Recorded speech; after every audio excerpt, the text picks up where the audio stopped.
বাংলাদেশে ছোট থেকে বড় ব্যবসায়ী অনেকেই একটা সেফ ইনকাম সোর্স খুঁজে বেড়ান। আজকে আমি বলবো এমন এক ব্যবসা নিয়ে যার রাস্তায় সবসময় চোখে পড়ে আর যেটা থেকে মাসে লাখ টাকার আয় করা সম্ভব। বাংলাদেশে বর্তমানে ৩ লাখেরও বেশি সিএনজি অটোরিকশা চলছে।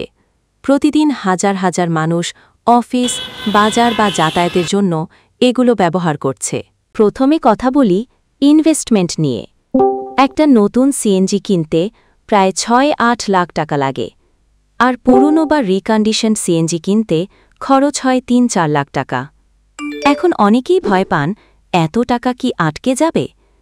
আসলে সিএনজি ব্যবসার সবচেয়ে বড় সুবিধা হল daily cash flow.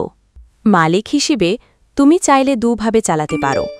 Daily rent system, driver প্রতিদিন ৫০০ থেকে ৭০০ টাকা মালিককে দিবে।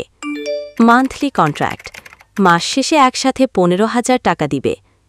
এখান থেকেই মালিকের ইনকাম শুরু।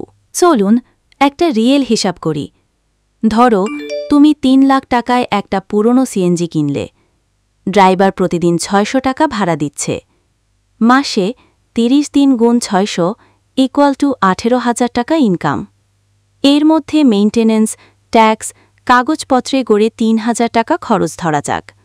আসল লাভ ১৫,০০০ টাকা একটা সিএনজি থেকে। এখন ধরো তোমার কাছে ৩টা সিএনজি আছে, তাহলে মাসিক ইনকাম প্রায় ৪৫,০০০ টাকা। এভাবেই ধীরে ধীরে ৫-৬টা সিএনজি থাকলে মাসে লাখ টাকার ব্যবসা করা সম্ভব। তবে যে কোনো ব্যবসার যেমন সুযোগ থাকে তেমন রিস্কও থাকে। গাড়ির কাগজপত্র সব সময় আপডেট থাকতে হবে।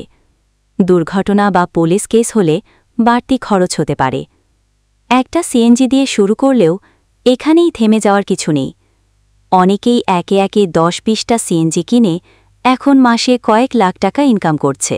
এটাই ছিল সিএনজি বিজনেসের পুরো হিসাব। খরচ, আয় আর সুযোগ সুবিধা সবকিছু। আর বাস্তব ব্যবসার আরও ডিটেলস ভিডিও পেতে চ্যানেলটি সাবস্ক্রাইব করতে ভুলবেন না।